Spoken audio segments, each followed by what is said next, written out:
दोस्तों, मैं हूं आपका होस्ट संदीप भटनागर और आप देख रहे हैं भारत की भाषा विद संदीप भटनागर। आज हम बात करेंगे रशिया और ईरान के बीच में एक स्ट्रेटेजिक पार्टनरशिप ट्रीटी हुई है उसके बारे में। और ये हुई है और ये साइन किया है पुतिन ने, जो प्रेसिडेंट हैं रशिया के, और मसूद प्रेजिकेंट, सॉरी मैं उनका नाम अगर ठीक से नहीं ले रहा हूं, स्पेल नहीं कर रहा हूं, लेकिन ईरान के प्रेसिडेंट, दोनों के बीच में साइन किया है। और ये चीज दोस्तों दुनिया के जो जियो पॉलिटिकल मीनिंग्स हैं उसमें ये एक बहुत बड़ी खबर है जो कि इतनी प्रचलित नहीं हुई है आज की डेट। और ये जो साइन किया है कॉम्प्रिहेंसिव स्ट्रेटेजिक पार्टनरशिप ट्रीटी, यहां आप ये मानिए कि दुनिया के दो इंपॉर्टेंट कंट्रीज ये इस चीज का एक दोस्ती का ऐलान कर चुके हैं। चलिए इस एग्रीमेंट के अंदर की बातें बात करते हैं और इसका क्या इम्पैक्ट होगा, इंडिया पे क्या इम्पैक्ट होगा, इसके बारे में एक बड़ी आम जबान में हम एक बात करते हैं। तो आपसे रिक्वेस्ट है कि प्लीज आगे बढ़ने के पहले मेरी वीडियो को लाइक कीजिएगा, सब्सक्राइब कीजिएगा और बेल आइकन जरूर दबा दीजिएगा। दोस्तों, सबसे पहले ये पार्टनरशिप एक आज की डेट में ये जरूरी क्यों हुई? आप जानते हैं रशिया और ईरान दोनों के खिलाफ इस वक्त वेस्ट की सैंक्शंस है और ये दोनों मुल्क वेस्ट की सैंक्शंस के अंडर में है। और दोनों के पास एक तरीके से बोला जाए तो एबेडेंट नेचुरल रिसोर्सेज हैं, लेकिन वेस्ट के प्रेशर इतना ज्यादा है उनके ऊपर कि ये उसको मार्केट नहीं कर पा रहे, दूसरे दुनिया को भेज नहीं पा रहे।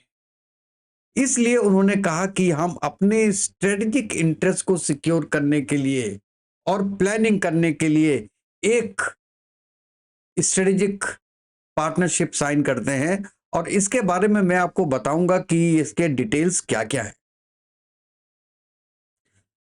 अच्छा, अगर हम इनकी हिस्ट्री पे नजर डालें तो रशिया और ईरान के रिश्ते कभी नॉर्मल नहीं रहे, कभी अच्छे रहे हैं, कभी खराब रहे।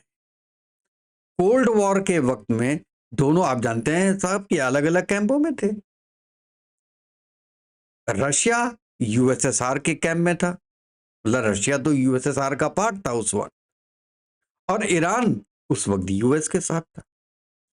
लेकिन 1975 की जो ईरान की रिवॉल्यूशन हुई थी उसके बाद यूएस और ईरान के जब रिलेशन खराब हुए, तब उस वक्त रशिया और ईरान काफी करीब आ गए थे।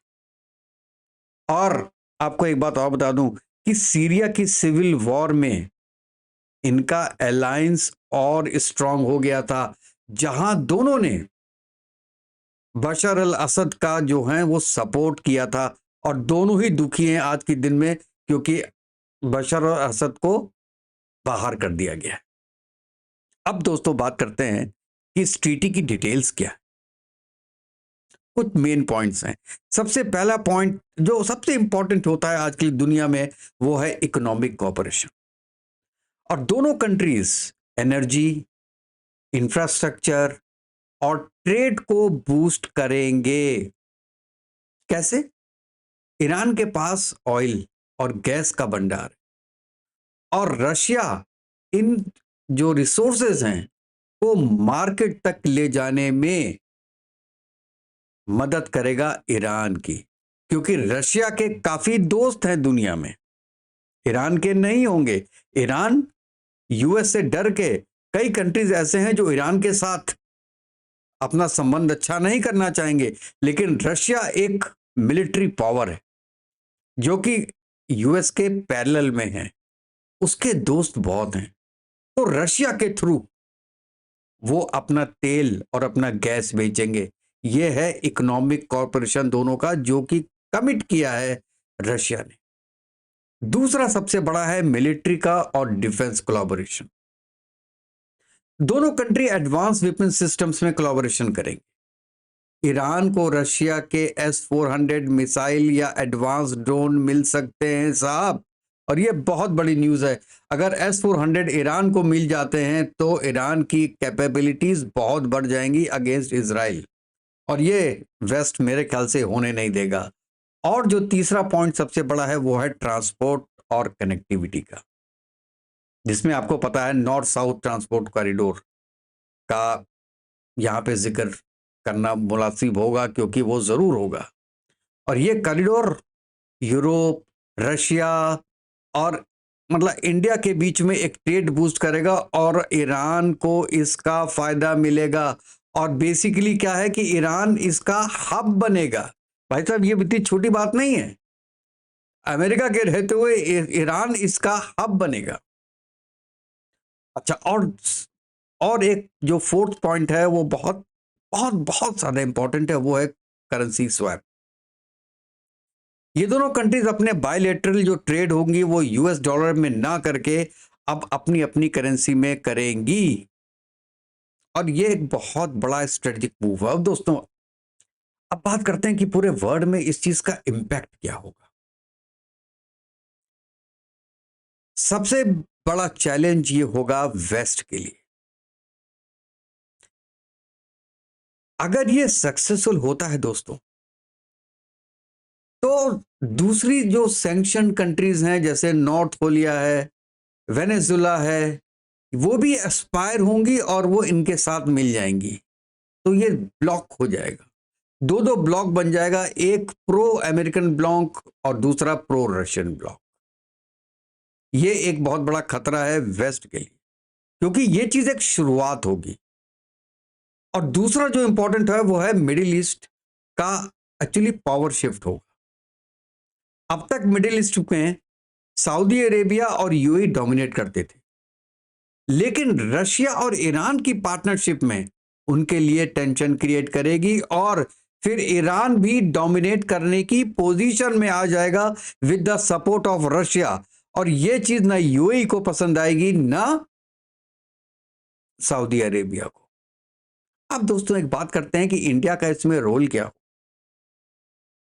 बड़ा मिक्स्ड बैग है ये इंडिया के लिए दोस्तों। एक तरफ ईरान के साथ इंडिया की बहुत अच्छी दोस्ती है, और दूसरी तरफ रशिया के साथ भी बहुत अच्छी दोस्ती है। और दूसरा जो ईरान के साथ बहुत अच्छी दोस्ती है उसका एक तो आपका स्टैक प्रोजेक्ट्स है, INSTC, ये जो प्रोजेक्ट चल रहा है वो बड़ा इंपॉर्टेंट है। और रशिया के साथ इंडिया की क्लोजनेस भी है। लेकिन एक चीज है कि अगर रशिया और ईरान के दोनों के संबंध चाइना से बहुत अच्छे हैं, तो अगर दोनों के संबंध चाइना से बहुत अच्छे हैं तो चाइना का इन्फ्लुएंस बढ़ने की संभावना है। और अगर चाइना का संबंध बढ़ने की संभावना है तो ये इंडिया के लिए एक खतरे की घंटी होगी। और ये इंडिया के लिए एक बड़ा केयरफुल होने की जगह है, और बैलेंस एक्ट इंडिया को करना होगा कि वो ईरान और रशिया को चाइना के बहुत करीब ना जाने दें दोस्तों।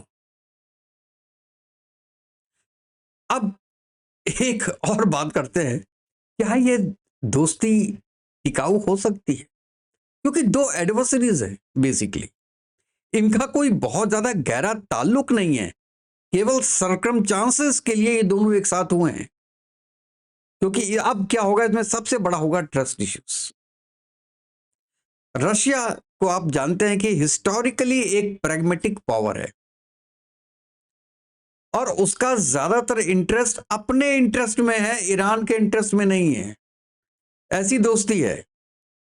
अगर फ्यूचर में कभी भी इन दोनों के जो इंटरेस्ट है वो क्लैश हुए, तो ये जो अलायंस है वो ढीला हो जाएगा। ये इंडिया और रशिया की दोस्ती नहीं है दोस्तों, ये है फ्रेंडशिप ऑफ कन्वीनियंस। और दूसरा इसमें जो फैक्टर आएगा वो आएगा चाइना का फैक्टर, क्योंकि ईरान और चाइना के रिलेशंस भी काफी ज्यादा स्ट्रांग हैं, और रशिया और चाइना के रिलेशंस भी अच्छे हैं। लेकिन अगर कभी रशिया और चाइना का क्लैश होता है, इन लोग, क्योंकि इन दोनों के आपस में बॉर्डर के इश्यूज भी हैं, और मैं ये बता दूं आपको, एक बार रशिया अगर अपने पैरों पे खड़ा हो जाता है या यूएस के साथ उसके संबंध बेटर हो जाते हैं, तो रशिया पहला कंट्री होगा जो कि चाइना से दूर जाएगा। तब ये जो अलायंस है रशिया और ईरान के बीच में, इसमें जरूर इफेक्ट होगा। और तीसरा जो सबसे बड़ा चैलेंज आप भी जानते हैं वो है इकोनॉमिक चैलेंजेस। दोनों कंट्रीज के इकोनॉमिक सैंक्शंस से काफी वीक हो गई हैं। अगर ये सैंक्शंस आगे सरवाइव नहीं कर पाते हैं ये लोग, तो भी ट्रीटी इनकी लिमिटेड हो जाएगी, क्योंकि दोनों की वो पावर नहीं रहेगी दुनिया में दोस्तों। अब मैं एक चीज बताता हूं कि इनका मैं फ्यूचर का क्या प्रिडिक्ट करना चाहता हूं। क्या ये जो फ्रेंडशिप हो रही है दोनों के बीच में, क्या इसका फ्यूचर है? मेरे हिसाब से अगर ये फ्रेंडशिप सक्सेसफुल होती है तो दुनिया में एक नया ब्लॉक बनेगा, जो मैं आपको पहले बोल चुका हूं, और जो कि यूएस लेड जो ऑर्डर है उसको जरूर चैलेंज करेगा। लेकिन कोई अनफोर्सीन रीजन से चैलेंजेस आए तो ये पार्टनरशिप शायद सरवाइव नहीं कर पाएगी, और ये एक वेस्टर्न ब्लॉक के लिए बहुत अच्छा होगा दोस्तों। और दोस्तों मैं आगे ये बोलना चाहता हूं कि जियोपॉलिटिक्स में कुछ भी फाइनल नहीं होता। अलायंस बनते हैं और टूटते हैं, ये देखना है कि इंटरेस्टिंगली ईरान और रशिया की जो ये दोस्ती है ये कहां तक जाती है, क्यों जाती है, और इसके क्या रिजल्ट होंगे, और क्या इसके रिजल्ट हमको अभी दिखाई देंगे या कुछ समय के बाद इसके रिजल्ट दिखाई देंगे। ये चीज हमको देखना बहुत जरूरी है दोस्तों। तो दोस्तों ये था रशिया और ईरान के बीच का एक कंप्रेहेंसिव स्ट्रेटेजिक जो पार्टनरशिप है उसका एनालिसिस। और आपको ये एनालिसिस कैसा लगा मुझे बताइएगा, और अगर अच्छा लगा हो तो प्लीज़ मेरे चैनल को लाइक कीजिएगा, सब्सक्राइब कीजिएगा और बेल आइकन ज़रूर दबा दीजिएगा, जिससे जैसे ही मैं कोई नया वीडियो डालूं तो उसका नोटिफिकेशन आपके पास तक पहुंच जाए दोस्तों। और हाँ, एक बात है कि अपने कमेंट ज़रूर दीजिएगा कि आपको क्या लगता है कि ये जो स्ट्रेटेजिक पार्टनरशिप है ये किस हद तक जाएगी और किस हद तक ये दुनिया के लिए फ्रूटफुल होगी, और जो मैंने बोला इंडिया पे इसके क्या इफेक्ट आने वाले हैं। अगर आप सहमत होते हैं तो ज़रूर अपने कमेंट में लिखिएगा। तो नेक्स्ट वीडियो तक के लिए जय हिंद, जय भारत, वंदे मातरम।